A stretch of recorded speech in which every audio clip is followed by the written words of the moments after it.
It is my great personal pleasure is honor intochtum a fáilte churrót státe a Uachtaráin. Ladies and gentlemen, President Michael D. Higgins.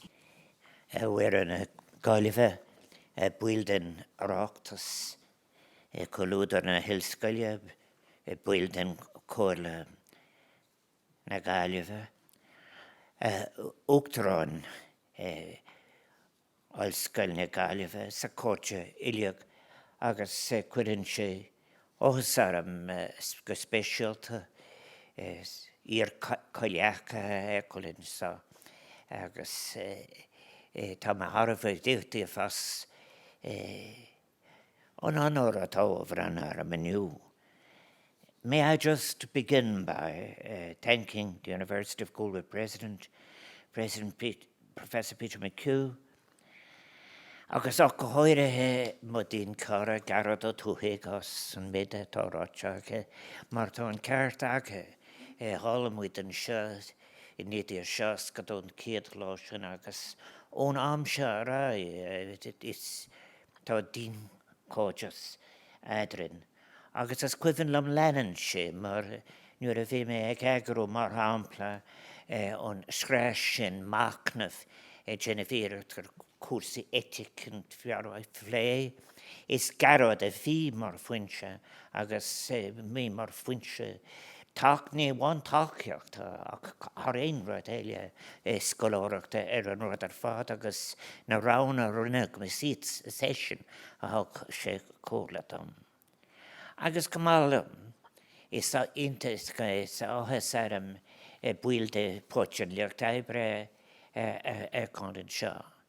Mar is an bhása sin a thosaigh mé agus a lean mé agus cuir mé tús leis an feachtas den Uachtaránacht an céadúr gómhíonna sa héandeag. May I just say that this is a very great honor that you're conferring on my work. I do want to thank the president of the university, and I just thanked Garrett, and also the librarian, Monica Crump, and all of the others for their kind words. It's a very interesting place, the Aula Maxima. In 1965, when I was president of the Students' Union, it was usual at that time to have the Thomas Aquinas lecture given by a distinguished theologian, and the president of the Students' Union would give the vote of thanks. And I actually, Garrett might remember it, I was replying to Cardinal Daly, Cathal Daly, to an attendance of very many at that time, clerical students as well, had just said how much he admired the elegance of Bertrand Russell, but of course found him wrong. And having proved him wrong, and therefore Cathal Daly 2, Bertrand Russell 0, on we went, and things like that. But it is very good to be back here, and Garrod has said something very, very important, because that time when we were representing UCG in abroad in Birmingham, that was a time of racism. You would see the racist slogans on the walls as we went to speak. I want to thank Marian Ignatius for my poem Of Saturdays Made Holy. I'm delighted that I was able to write that poem for Mary McPartlin, and I'm delighted that there are some members of her family here. Mary McPartlin and I, when the 2011 campaign was about to start, I had owed Mary McPartlin 5 gigs around the country that I still were outstanding. So we decided to do them. So I remember, a classical guitarist asking me what was what's the set? And I said, well, if Mary's voice holds up, there'll be just 3 poems, but if it doesn't, there are 5 poems. but we went around the country and that. And one of the things that has been very important to me, I think, in many ways, because I don't want to say too much about it, has been the importance of performance. It's something that has been emphasized in my life with Sabina, where both of us, that was an introduction to whole dimensions of people who perform. And I have to say, Garrod and I were both born in Limerick, and my journey through Newmark and Fergus and on to Galway is indeed, as Garrod has described it, it's for another day. Very often I'm asked about biographies and so forth, and I've said that the only motivation I would have really to write a detailed one would be to encourage others to go past difficulties that are in their way. Because there were very, very many difficulties. There were great breakages in terms of going to live in County Clare at the age of 5 with my brother, leaving half my family behind, the incredible experience of my sisters and my mother, father in difficult times, and indeed, as again, the incredible legacy of the Civil War, where in fact our families, both my mother and my father, sat both in the War of Independence. But in the case of my father's family, my family divided on the treaty. And I think that I wish I could say that it didn't affect, it affected everything. Why do I say that now, you might say, at an event like this? Because it is necessary to be truthful. And what I was saying yesterday in Galway in relation to the events that are taking place now, we must seize our opportunities always for being truthful, and just have the courage to do so.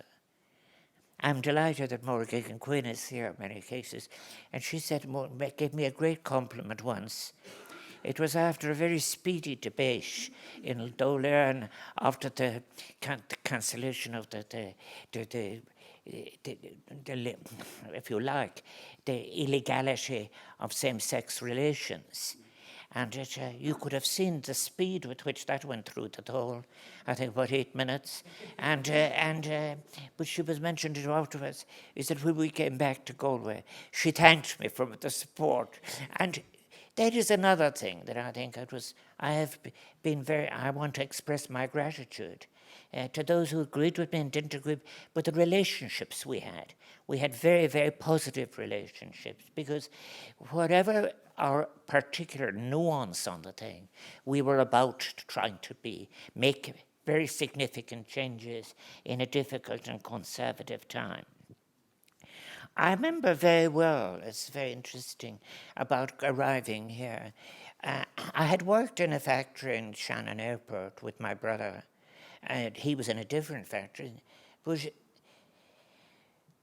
at that time you got a document called the Irish Independent Guide to Careers, and it told you how to apply for different things.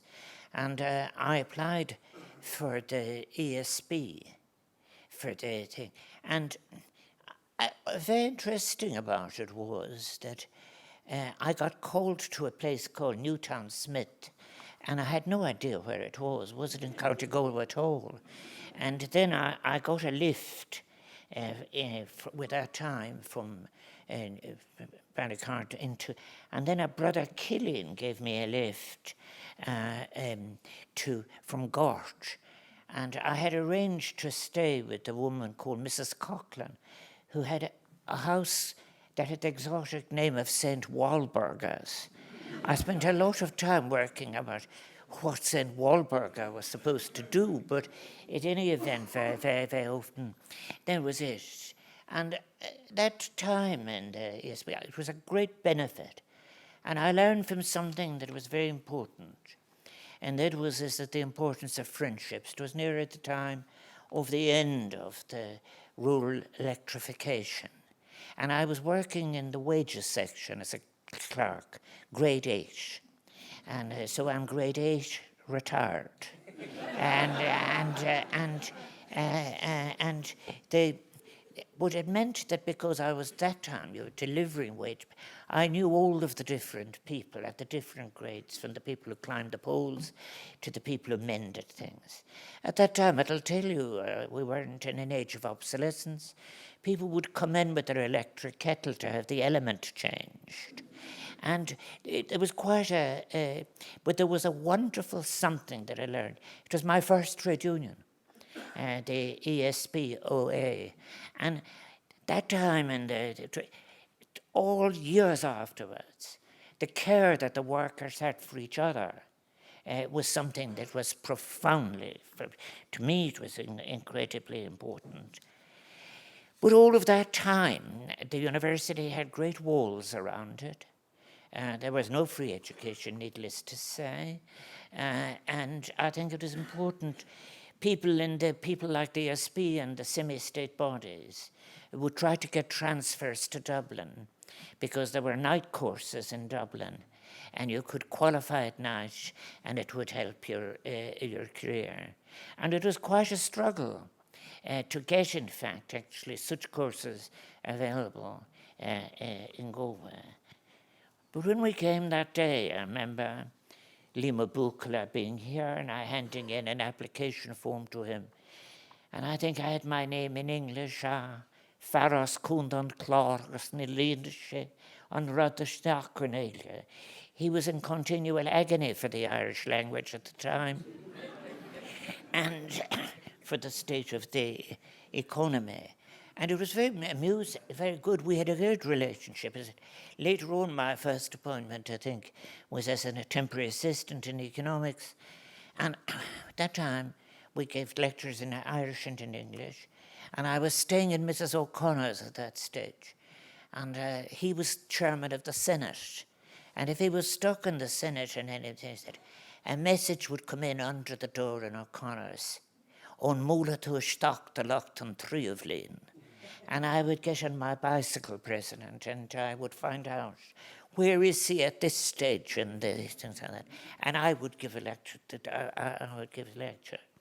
But I have to say, the university, when from that moment on in 1962, coming in here and meeting Garrett and all of the others, and we have so many other friends, some of whom have passed on. It was such a wonderful experience. It is something, and you mentioned the library, I was mentioning about my books. It was one of the things that had travelled with me from Limerick to County Clare. I was 7 when I went to the primary school, but I had learned to read really from the newspapers. And very, very early on, I remember, for example, the attempts of Dr. Mossadegh in Iran, who was in fact a wonderful, distinguished Iranian president who didn't take office until the opposition was in place. But he, of course, after the nationalization of the Anglo-American oil company, he was thrown out of office and so forth. And there was unleashed a whole series of consequences in relation to that. And it's fascinating when I look back in my life now and go back through the Mochnoff series in a way, how difficult it was to discuss imperialism. And yet it was.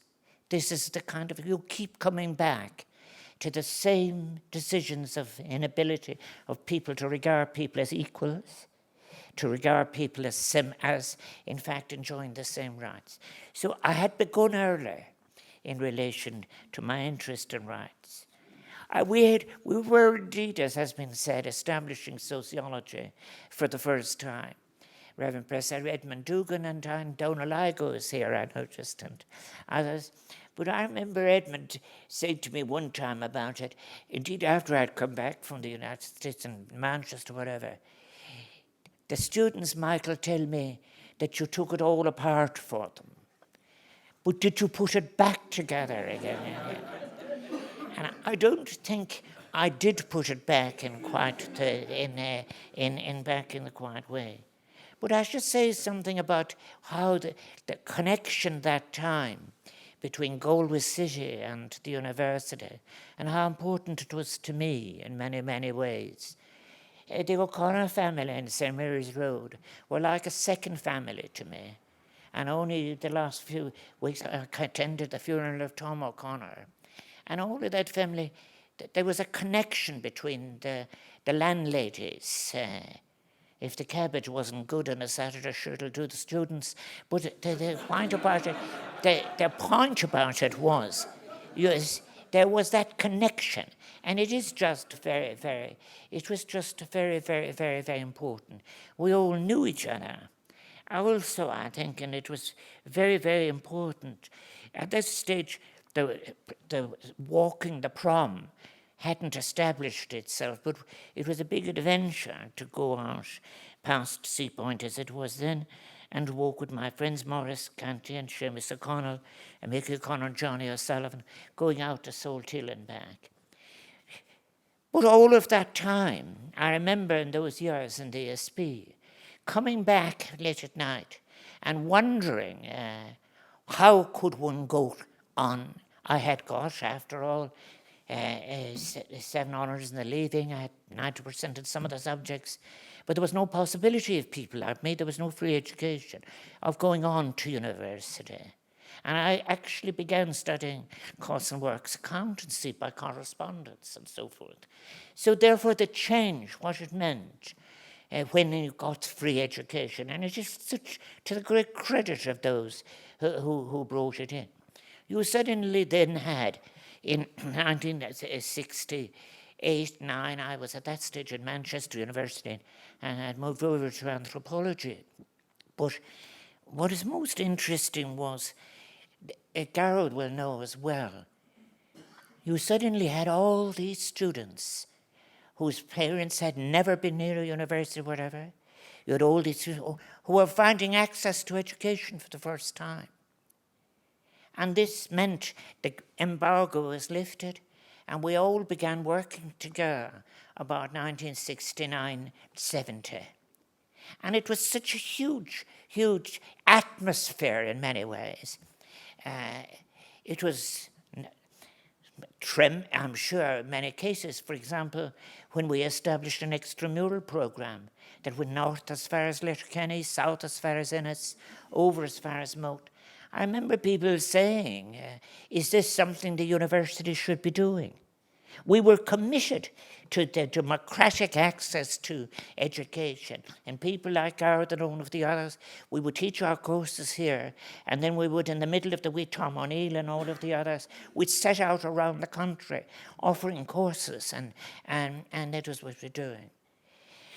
Now, not only was there the odd voice as to whether this is what the university should be doing as well, there was another one. We had a brief period in sociology and politics. At this stage, the cadets were coming to take sociology and politics. But there was a worry broke out that it was sociology was the cause of all the revolution in Europe. So Edmund Dugan and I came over to the corner here to meet the president, and we were told, all the ologies are gone. So therefore, part it was all the ologies and osophies, the osophies as well, they were infected. So we had 2 or 3 years of, then later, about 3 years later, we came back and on we went to normality. But the other thing which was very important that time, which is interesting, and this is where universities, I defend universities in several different times and in different circumstances. We were at that time in relation to studying a subject now no longer really very creditable called development. We were all going abroad to study, if you like, the inevitable modernity of the society that was the industrial urbanized society of the United States and elsewhere. And we were to learn about our own backwardness, the impediments to development, the kind of notion of those drags in the traditional society, the agricultural society, that were standing in the way. And that's why I put this much, is that was confronted by many people later on in many years. The critique of modernity, the critique of modernization theory. And we are now in the worst period. I'm not going to repeat my statements of yesterday. There is ignorant, ill-informed, bullying, and the universities, in fact, are under the greatest pressure internationally, but particularly in the United States, where they've had the most monstrous attacks on them. There was something about, because this is an event we must enjoy as well, there was a very healthy level of eccentricity in the university, and I do think it's essential for true universities. For example, Professor Murphy, to whom we were indebted for his wonderful presentations of Shakespeare, but also he also started the boat club, and he also was also acting down in the Tithe Yark, and all of these things, people did several things. Yes, and very early on, both of us, Garrett and myself as well, became auditor of the Art Society, and I think in second year I edited Criterion. I edited Unity later, and I became auditor of in 65 of the Literary and Debating Society. But Garrett was auditor of the Music Society. Rockter the Combinations Shanachus, and something else as well, the Common Dromiocta. And then there was as well the whole question in relation to the Drama Society and so on. So therefore we were very lucky, but it was a very important part of life. Maura, I think actually is, Maura Gegekun is younger than me. So therefore she will not remember the details of 1969 when I was standing first but perhaps she does. But it was at a strange time. But the Labour Party, I have to say, people mentioned about 1968 now. Yes, reference has been made to the period during when I was down at the docks. If I wanted to think back, it's actually some work I have yet to publish properly. I went down to we got a grant for a study on the conditions at the docks in Galway. And it is, to my mind, one of the great gaps that is yet there to be filled in. I'm very sad for this non-insufficient recognition of the docker families of Galway. I went down, and that time, whoever was on for being picked for the unloading would be demonstrated on Mrs. Copeland's window. And there were supposedly 72 dockers, but there were in fact actually 54.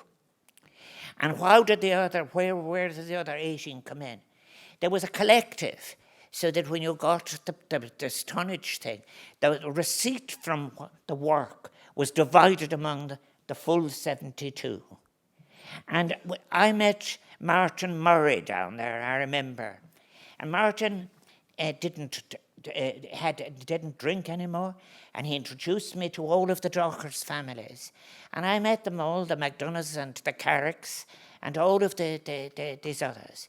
And above all, the Healys, whom in many, many cases, the great John Healy, known by the opponents and the employers as Strike Healy.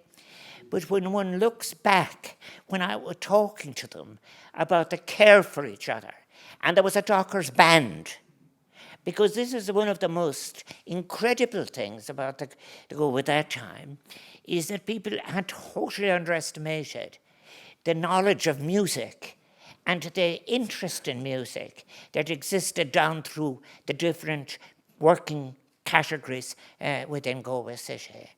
I spent nearly a full year listening and talking to them.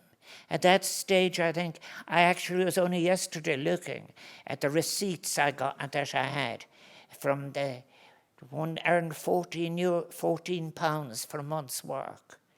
And I remember as well when I published the work, the first report and that particular time, the conditions in which they worked was incredible. And later when I went on to England and I was looking at the decasualisation of the coal industry and so forth, well, this is something that maybe people don't realise now.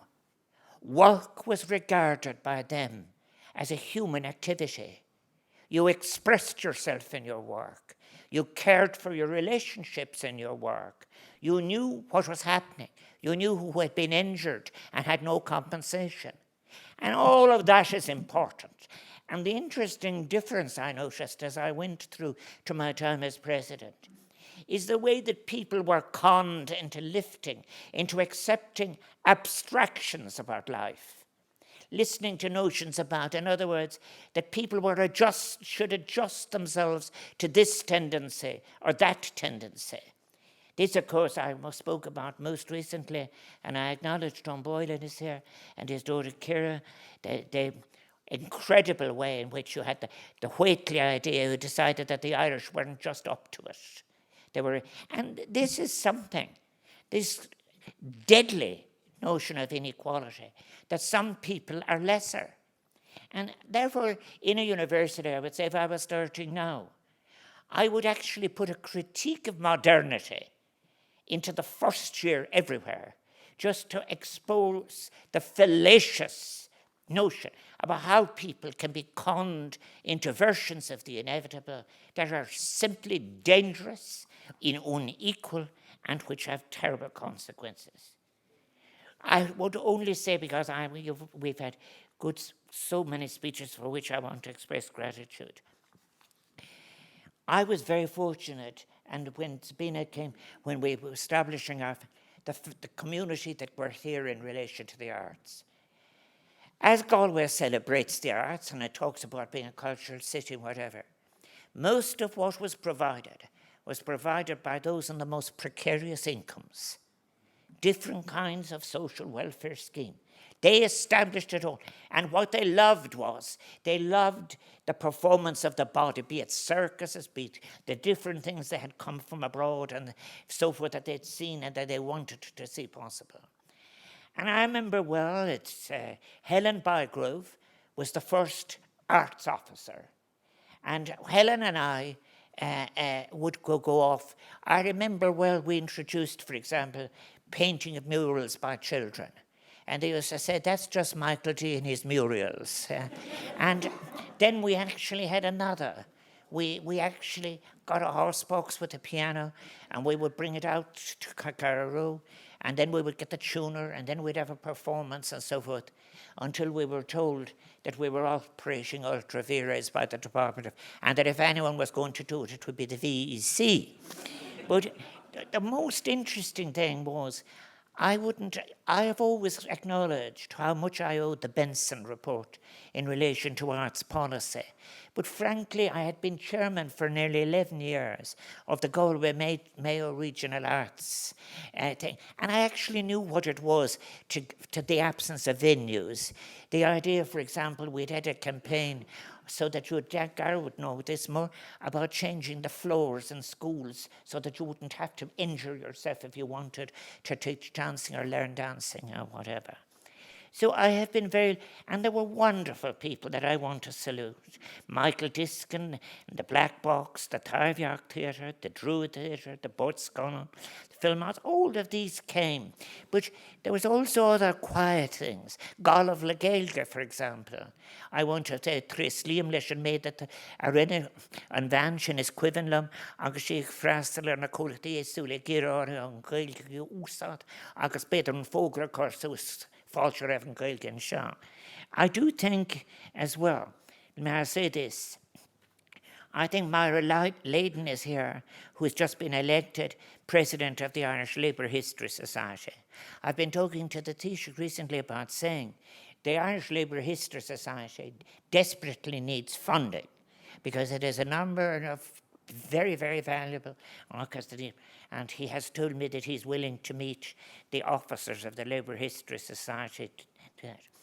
I want to thank Monica Crum for what she has said. About these 75 file boxes are there from the first term. I think the second one has 150 boxes. But this is what I was committed to in a way. All of my parliamentary things are in the National Library. Then I have everything to do with the Labour Party is in the Labour History Society and that. And they're in Beggars Bush.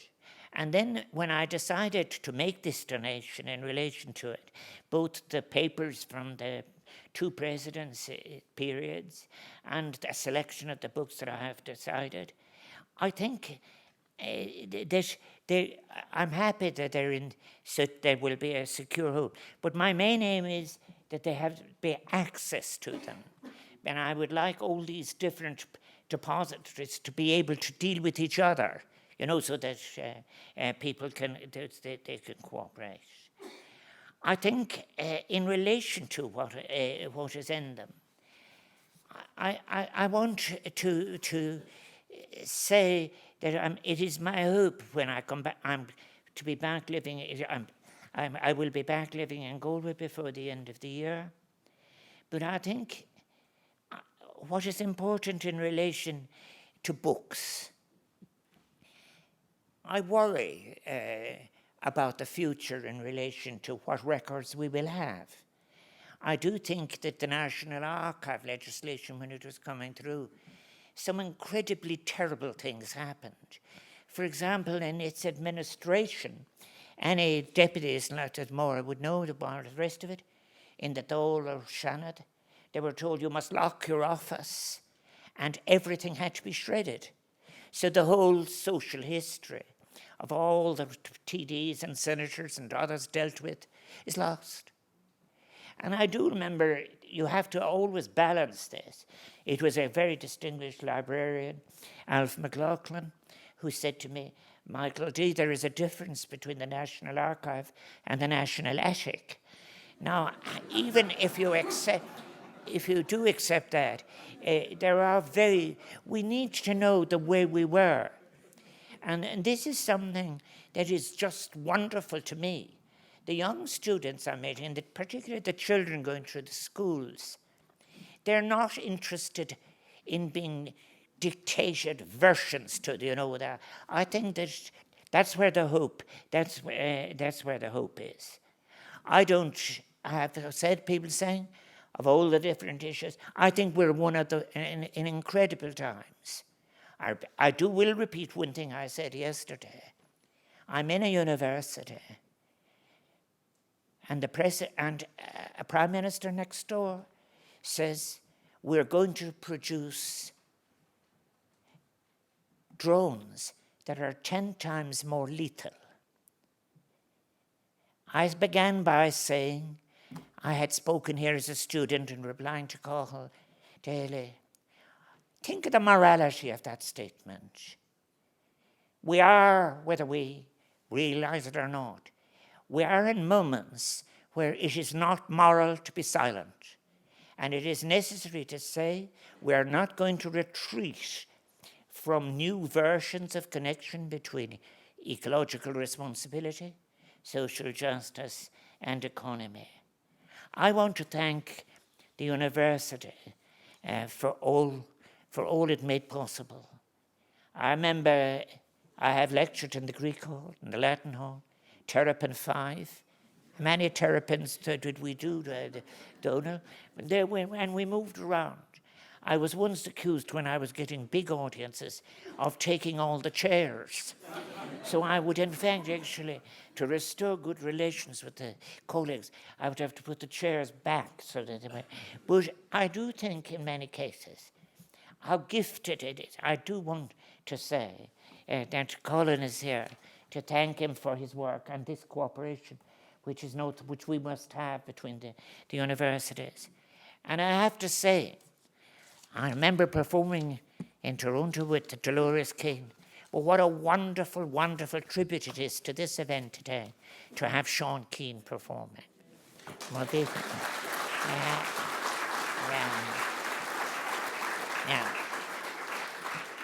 And that is what it is. This is the thing, you see. We spoke, Garth and I, about the societies we're involved in and all of the rest of it. That is what it has to be. Colluder. It has to be a community that you make a commitment to and care for and so on. I'll give you one last example. When we were all appointed in that time, 69, 70, whatever, there were students coming here from backgrounds that maybe their parents hadn't been at second level. And we knew that if they got past Christmas, they had a great chance of making it and finishing their degree. And that is how, before there was a formal tutorial system, people like Aula put up notices to say, and we did it alphabetically, that people were available for help. And that help, so this is what was important in many cases. And in all of my work, and particularly when I think back on it, when I look at the Côte d'Ivoire or wherever like that, and I see children who should be at school are gathering coconuts, for which they be paid 5% of the end value. The access to education, eliminating the obstacles, and actually enabling people as well as that to enjoy the friendships and the vulnerabilities, and the other side of it as well, which I admire very, very much. The high level of proficiency. There are people who are graduates of UCG who went abroad and they trained themselves to be able, in fact, actually, to give excellence in what they would give back. And they gave it back. And that's what it should be all about. And we should also, as well as that, I think, be able to say, this calling something after me is fine, but we need to be able to thank all those who have helped in the different ways and who will go on to help and make us what is, in fact, a deeper and a better democracy. Well, we could live